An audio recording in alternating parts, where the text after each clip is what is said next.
कहानी का शीर्षक है मुक्ति और न्याय। अलीगढ़ में रहने वाली गंगा की अभी नई नई शादी हुई थी। शादी के एक सप्ताह बाद ही पति अजय को ऑफिस के काम से एक हफ्ते के लिए पुणे जाना पड़ा। उसका पति अजय नोएडा की एक मल्टीनेशनल कंपनी में जॉब करता था। यहाँ से शुरू होती है असली कहानी। एक रात जब गंगा अपने रूम में अकेली सोई हुई थी, तभी अचानक उसके रूम का टीवी चलना शुरू हो गया, जिससे वह चौंक कर जग गई। गंगा डरते हुए घिघियाई सी आवाज में बोलती, कौन है? कौन है यहाँ? ये टीवी किसने ऑन किया?" कोई होता तो जवाब मिलता, लेकिन गंगा को ऐसा आभास हो रहा था जैसे रूम में कोई और है। उसने इधर उधर देखते हुए तुरंत उठकर टीवी बंद कर दिया और फिर से सोने की कोशिश करने लगी। कुछ देर बाद गंगा को महसूस हुआ कि उसकी बगल में बिस्तर पर कोई लेटा हुआ है। उसको सांसों की आवाज़ भी महसूस हो रही थी। टीवी का अपने आप चलना और फिर किसी की मौजूदगी का एहसास होना एक वहम या सपना भी हो सकता था।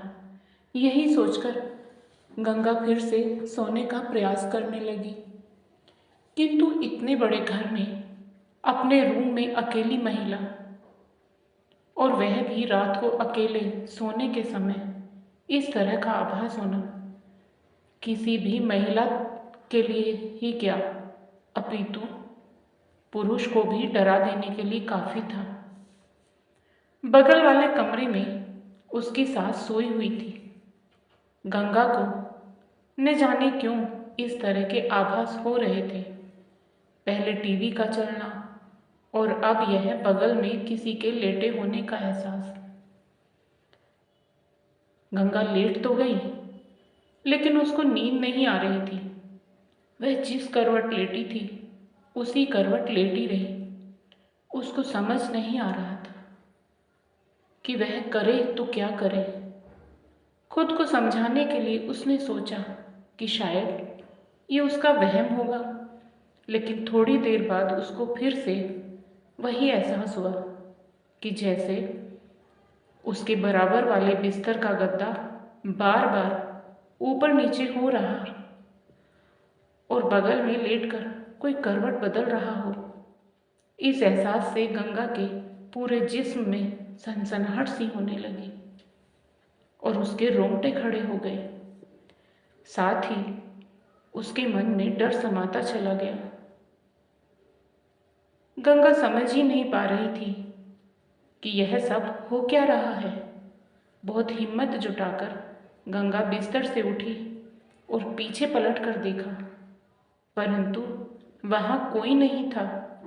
लेकिन जब गंगा की नज़र गद्दे पर पड़ी तो गंगा का दिल दहल गया, क्योंकि फिर से गद्दा नीचे की ओर दबा हुआ था और ऐसा दिख रहा था जैसे उस पर कोई इंसान लेटा हुआ है। अब वह चिल्लाना चाहती थी, पर खौफ और डर के मारे उसके हलक से आवाज़ तक नहीं निकल सकी। दिल की धड़कन बहुत तेज हो चली थी। घबराहट में गंगा ने तकिया उठाकर उस जगह पर फेंका जहां गद्दा दबा हुआ था। ऐसा करते ही बिजली की तेजी से गद्दा ऊपर आकर ठीक हो गया और गंगा को ऐसा एहसास हुआ कि वहां से कोई परछाई तेजी से उठकर खड़ी हुई हो। इसके बाद करीब आधे घंटे तक कोई हलचल नहीं हुई। तब गंगा में थोड़ी बहुत हिम्मत आई और उसने पास पड़े मोबाइल से बगल के कमरे में सो रही अपनी सासू माँ को फ़ोन किया। उसकी सास तुरंत दौड़कर गंगा के रूम में आ गई और गंगा से पूछने लगी कि बहू क्या हुआ। अभी गंगा कुछ बोलती उसके पहले उसको फिर से ऐसा कुछ दिख गया जिसे देखकर उसके होश उड़ गए। गंगा ने देखा कि उसकी सासू माँ के पीछे एक जवान लड़की की धुंधली परछाई खड़ी थी। उसकी आंखों की जगह काले गहरे गड्ढे थे और उसका कद करीब करीब कमरे की छत जितना ऊंचा। उठता जा रहा था। ये भयानक दृश्य देखकर गंगा वहीं बेहोश हो गई और उसी रात उसको अस्पताल में दाखिल करना पड़ा। डॉक्टर ने कहा कि डर के मारे गंगा को ब्लड प्रेशर डाउन की शिकायत हो गई। गंगा इस हादसे से काफ़ी डर गई थी। वह उस मकान में नहीं रहना चाहती थी, लेकिन गंगा के ससुराल वाले वह मकान छोड़ने को राजी नहीं थे। सो इस कारण गंगा अपने मायके चली गई। दोस्तों, क्या था इस भूतहा घटना के पीछे का राज? आप लोग यह भी जानना चाहेंगे? तो आइए सुनते हैं इसके पीछे की कहानी।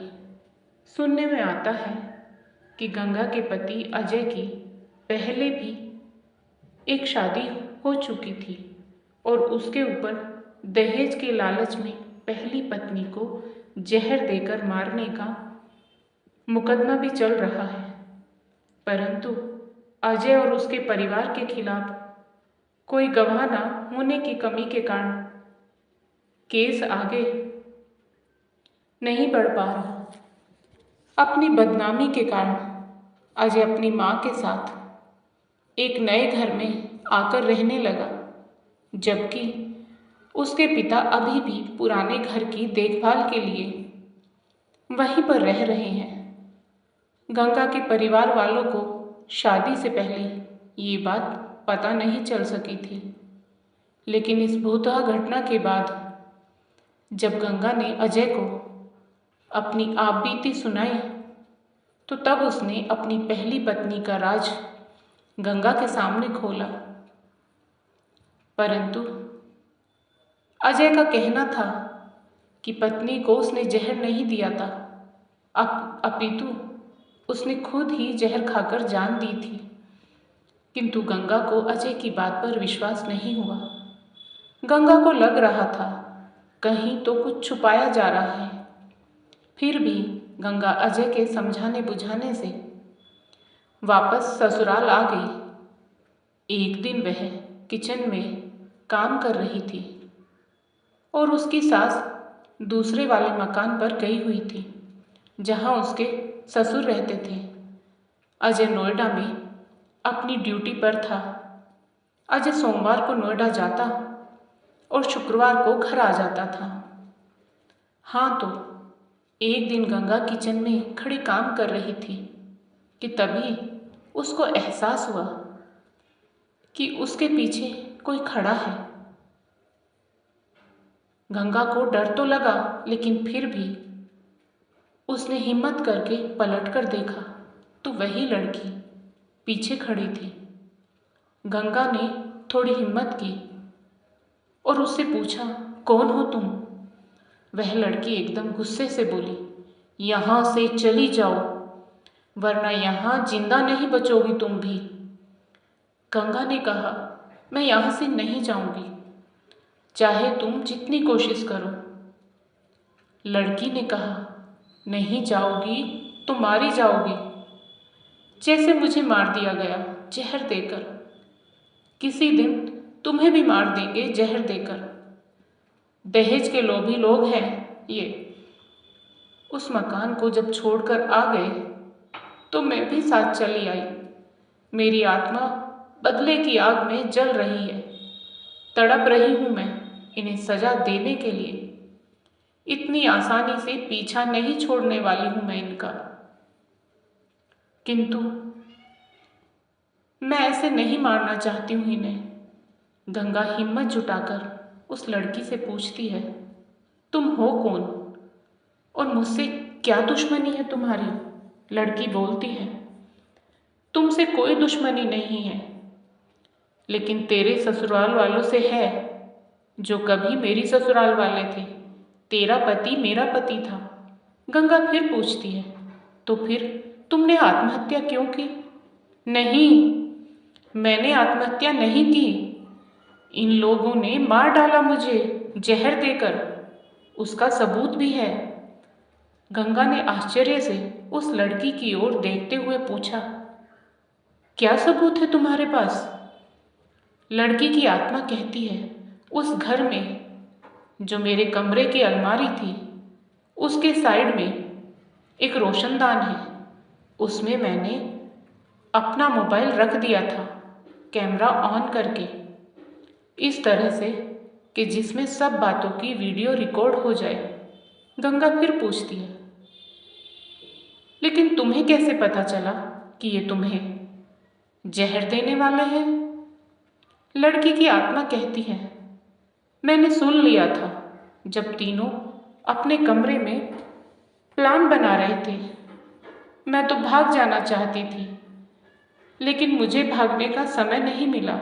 जब सासू माँ ने आकर मेरे कमरे का दरवाज़ा खटखटाया तो मेरे दिमाग में तुरंत यही आया कि मैं इनका वीडियो बना दूंगी, और यदि मैं मर भी गई इनके हाथों से तो मेरे मारे जाने का सबूत तो होगा।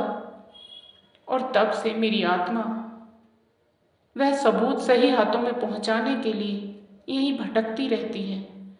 मेरी आत्मा तो वह सबूत लेकर पुलिस स्टेशन नहीं जा सकती है। गंगा फिर पूछती है, तुम मुझसे क्या चाहती हो?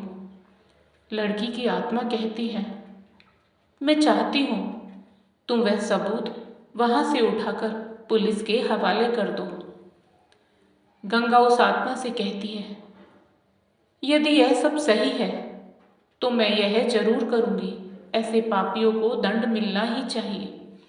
गंगा के इतना कहते ही लड़की की आत्मा फूट फूट कर रोने लगती है और रोते हुए गंगा से कहती है, मेरी मुक्ति का मार्ग तुमसे होकर जाता है मेरी बहन, तुम ही मुझे मुक्ति दिलवा सकती हो। गंगा उसको छूकर उसे दिलासा देना चाहती है, लेकिन गंगा उसके करीब जाकर भी उसको छू नहीं पाती है। वह जैसे हाथ बढ़ाती है उसके कंधे पर रखने को, गंगा का हाथ हवा में तैर जाता है। आत्मा को भला कोई कैसे छू सकता है? लड़की की आत्मा बोलती है, अब तो तुम समझ गई होगी कि मैं क्यों तुम्हारी मदद से उन सबको उनके अंजाम तक पहुंचाना चाहती हूँ। गंगा कहती है, हाँ, मैं निश्चित ही तुम्हारे लिए यह सब करूँगी। गंगा के आश्वासन देने के बाद लड़की की आत्मा गायब हो जाती है। गंगा मन ही मन योजना बनाने लगती है कि कैसे वहाँ से वह सबूत वाला मोबाइल लाया जाए। एक दिन गंगा अजय से कहती है, अजय सुनो। हाँ गंगा बोलो। अजय, मुझे वह पुराने वाला घर दिखाकर लाओ ना, जहाँ पापा रहते हैं। मैं भी देखना चाहती हूँ वह घर। अजय कहता है, बस इतनी सी बात? चलो आज ही चलते हैं। गंगा खुश होते हुए कहती है, ठीक है अजय, मैं तैयार हो जाती हूँ। गंगा फटाफट तैयार होकर आ जाती है। दोनों पुराने फ्लैट पर जाते हैं। गंगा मौका देखकर उस कमरे में से वह मोबाइल ले आती है। घर आकर उसकी बैटरी चार्ज करके मोबाइल ऑन करके देखती है तो मोबाइल ऑन हो जाता है। गंगा फिर वह वीडियो ढूंढती है। जब गंगा वह वीडियो देखती है तो वीडियो देखकर गंगा की आंखें फटी की फटी रह जाती है। वीडियो में गंगा ने देखा कि किस तरह से अजय और अजय के मम्मी पापा अजय की पहली बीवी को जहर देकर मार देते हैं। गंगा वह मोबाइल चुपचाप जाकर पुलिस थाने देकर अपने सास ससुर और अपने पति के खिलाफ एफआईआर दर्ज करवा आती है। तीनों को पुलिस पकड़ ले जाती है। तीनों पर हत्या का केस चलता है और सबूत के आधार पर तीनों को कोर्ट से आजीवन कारावास की सजा मिलती है। उस दिन अजय की पहली पत्नी की आत्मा गंगा को धन्यवाद देकर सदा सदा के लिए वहां से चली जाती है। कहानी का सार। दोस्तों, कहा जाता है कि गुनाह कितने भी पर्दों के पीछे किया जाए, देर सवेर वह उजागर होता ही है और फिर गुनहगार को किए गए गुनाह की सजा तो भुगतनी ही होती है। करनी का फल निश्चित मिलता है, जैसी करनी वैसा फल। लालच के चलते एक मासूम की जान ले ली, यह नहीं सोचा कि उस ऊपर वाले की लाठी बेआवाज है, जब पड़ेगी तो मुख से आह भी न निकलने देगी। लालच में कभी भी किसी को गलत कदम नहीं उठाना चाहिए, उससे अपना नुकसान ही होता है। तो दोस्तों, आपको आज की कहानी कैसी लगी, कृपया कमेंट करके अवश्य बताएं।